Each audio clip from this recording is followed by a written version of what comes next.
किसी भी देश में यदि आप चले जाते हैं तो उसका कुछ ना कुछ प्रभाव रहता है। मैं लौट के आ गया हूं, होटल में बैठा हुआ हूं, और जब भी मोबाइल पे कोई मैसेज लिखा हुआ आता है तो मैं उसे मसाज पढ़ने लगता हूं। एक बार यदि बात समझ में आ रही है तो तालियां नहीं बजा सकते, क्योंकि व्यंग का कवि हूं, हंसी का कवि हूं, मस्ती का कवि हूं। देखिए, मैंने पिछले दिनों कुछ प्रयोग किए कि साहब पहले क्या था और अब क्या है। मैं देख रहा हूं हमारी नौजवान पीढ़ी भी यहाँ पर बैठी है, मैं देख रहा हूं हमारी भूतपूर्व नौजवान पीढ़ी भी यहाँ पर बैठी है।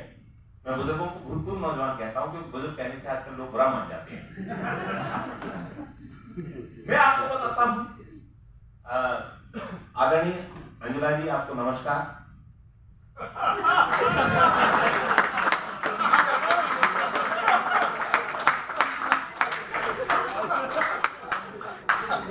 क्योंकि कभी वो होता है जो बदला साथ ही साथ चुका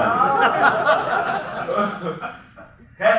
हम लोग मस्ती में बात करते, तो मैंने पिछले दिनों कुछ प्रयोग किए। जब मैं लाफ्टर शो के अंदर गया, मैंने कुछ प्रयोग किए कि पहले क्या था और अब क्या है। जैसे पहले किसी लड़के के बारे में यह पता लग जाता था, सचिन महोदय, किसी लड़के के बारे में यह पता लग जाता था जब भी कोई सगाई संबंध की बात चलती थी कि ये लड़का ड्रिंक करता है, तो लोग आश्चर्य करते थे, ये लड़का ड्रिंक करता है। स्थितियां आज भी वही हैं। आज किसी लड़के के बारे में पता लग जाता लड़का ड्रिंक नहीं करता, तब भी लोग आश्चर्य करते हैं, लड़का ड्रिंक नहीं करता। आपको पता होगा सर, पहले लोग खाना घर पर खाते थे और फ्रेश होने के लिए बाहर जाते थे। खाना घर पर खाते थे और फ्रेश होने के लिए बाहर जाते थे। आज स्थितियां कहां तक आ गई हैं? आज लोग फ्रेश होने के लिए घर आते हैं और खाना खाने के लिए बाहर जाते हैं। आपको पता होगा, पहले लोग कागज से काम चलाया करते थे, आज भी लोग कागज से काम चला रहे हैं। पहले लोग कागज से कैसे काम चलाया करते थे? पहले लोग घास से कमाते थे, घास से खाते थे, घास से गहने बनवाते थे, घास से घर बनाते थे। घास से कमाते थे, घास से खाते थे, घास से गहने बनवाते थे, घास से घर बनाते थे। स्थितियां आज भी हुई, आज भी लोग कागज से काम चला रहे हैं। आज लोग घास से कर्ज ले लेते हैं, घास से उसे खा जाते हैं, घास से गायब हो जाते हैं, और रास्ते मिल जाए तो घास से उल्टी और देते हैं। ये स्थितियां, मैं आपको बताऊं, हमारे प्रधानमंत्री जी ने कहा कि ना मैं खाऊंगा ना खाने दूंगा। अब हिंदुस्तान का आदमी तो बहुत चतुर और चालाक, उसने लंच पैक कराया और विदेश जाकर खाया, चाहे वो विजय माल्या हो, नीरव मोदी हो।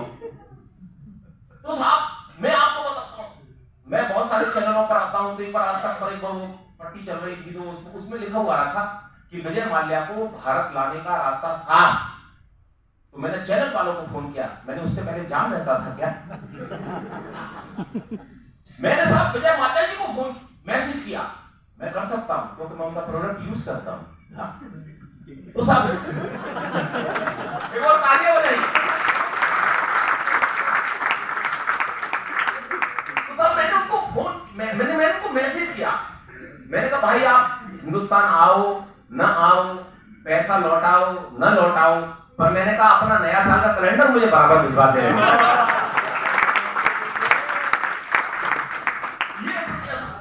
मैं आपको बताता हूं, पिछले दिनों मेरी एक टिप्पणी हुई सर, बहुत वायरल हुई, बहुत सारे चैनलों में उस पट्टी में लगा के करा।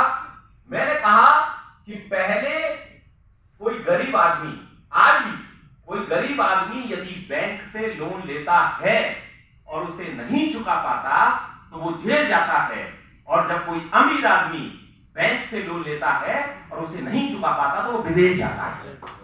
मैंने बात अच्छी कही है, बात आ रही है।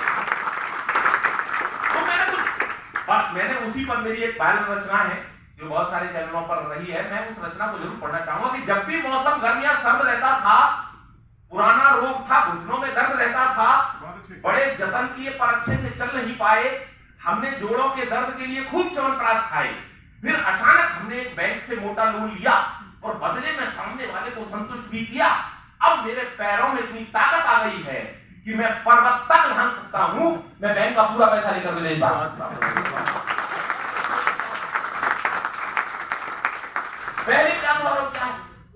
पहले कोई नेता अपने पार्टी अध्यक्ष के पास टिकट मांगने जाता था, कहता था कि साहब आप मुझे उस शहर से टिकट दे दीजिए, मैं वहां से जीत जाऊंगा क्योंकि वहां के लोग मुझे जानते हैं। आज का नेता जब भी पार्टी अध्यक्ष के पास टिकट मांगने जाता, कहता साहब आप मुझे उस शहर से टिकट मत दीजिएगा, मैं हार जाऊंगा क्योंकि वहां के लोग मुझे जानते हैं।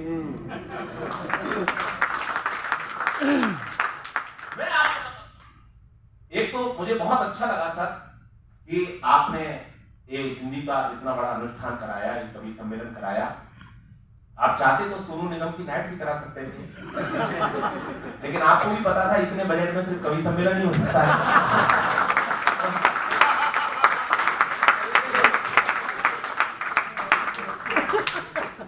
ये बात तो मैंने खैर मजाक तो नहीं है, लेकिन साहब मैं आपको बताता हूँ आजकल लोग हिंदी बोल किस तरह से रहे उनको पता ही नहीं। जैसे एक रेलवे स्टेशन की बात थी, मुझे ट्रेन के बारे में पता करना था, मैंने एक सज्जन से पूछ लिया कि भैया ये पूछताछ आ रहा है। अब हिंदी का विद्यार्थी, हिंदी से एमए किया, हिंदी से पीएचडी कर रहा हूं, मैंने पूछ लिया कि भैया ये पूछताछ कार्यालय कहां है। वो साहब काफी जल्दी में थे, बोले मुझे नहीं मालूम, साइड में जाके इंक्वायरी से पता कर ले। वो दरअसल सचिव महोदय जी की तरफ लोगों का ध्यान चला गया। मैं आपको बताता हूं क्योंकि हमारे पास शब्द होते हैं, आप मेरे से जुड़ेंगे ना। देखिए आजकल कॉन्वेंट स्कूलों में किस तरह की पढ़ाई चल रही है। मेरी एक भतीजी जो कॉन्वेंट स्कूल में पढ़ती है, मैंने एक दिन उससे पूछा कि बेटा तेरी पढ़ाई कैसे चल रही है। बोला अंकल बहुत अच्छी चल रही है। मैंने कहा किस तरह की पढ़ाई चल रही है। बहुत अच्छी चल रही है। तो मैंने उससे पूछा कि बेटा तू महादेवी के बारे में तुम कितना जानती है। बहुत अच्छे बेटा, क्योंकि वो हिंदी की पढ़ाई भी कर रही थी। मैंने पूछा कि बेटा तुम महादेवी के बारे में कितना जानती है। आप विश्वास करिए साहब 15 मिनट तक सोचती रही। बोले अंकल मैं कंफर्म तो नहीं हूं, पर मुझे लगता है कि महादेवी श्रीदेवी की बड़ी बहन का नाम है। ये स्थिति ऐसा। देखिए अब हम तो हाई स्कूल और इंटरमीडिएट की हमने ऐसे परीक्षा दी थी, हम तो 4, 5, 6 कवियों की जीवनी याद कर लेते थे। एक कवि की जीवनी पेपर में फंस जाती थी। ऐसे ही आपने भी बहुत सारे ऐसे लोग होंगे जिन्होंने हिंदी की ऐसी परीक्षा दी होंगी। एक लड़का था, दूसरे दिन उसकी परीक्षा हुई थी हिंदी की। अब उसको किसी कवि की कोई जीवनी याद नहीं, उसी रात का। अब वो बड़ा परेशान, तो उसने उन कवियों की जीवनी की नकल तैयार करी और उसे शरीर के प्रत्येक हिस्से में छुपा लिया। अब उसे ये भी याद नहीं रहा कि उसने कौन सी पर्ची कहां छुपा ली। उसके लिए उसने एक पर्ची तैयार करी। एक बार तालियां बजा सकते हैं। हो सकता है आपको मेरा नाम पवन आगरी याद रहे ना रहे, लेकिन मैं आपको गारंटी देता हूं क्योंकि उस रचना ने मुझे पहचान दी है पूरे देश में। पवन आगरी आपको मेरा नाम याद रहे ना, लेकिन कविता की पंक्तियां आपको जरूर याद रहेंगी। मैं रचना शुरू करता हूं क्योंकि सब टीवी पर जब मुकाबला हुआ था चैनल पर, शैलेश रोड़ा जी, तारक मेहता उन्होंने किया था, और उससे मैंने सेमीफाइनल मुकाबले को जीत के मैं मेगा फाइनल में प्रवेश किया था और मैं पहली बार यहाँ पर आया हूँ। तो मुझे लगता है कि वो रचना आप तक पहुंचनी चाहिए। एक बार तालियों से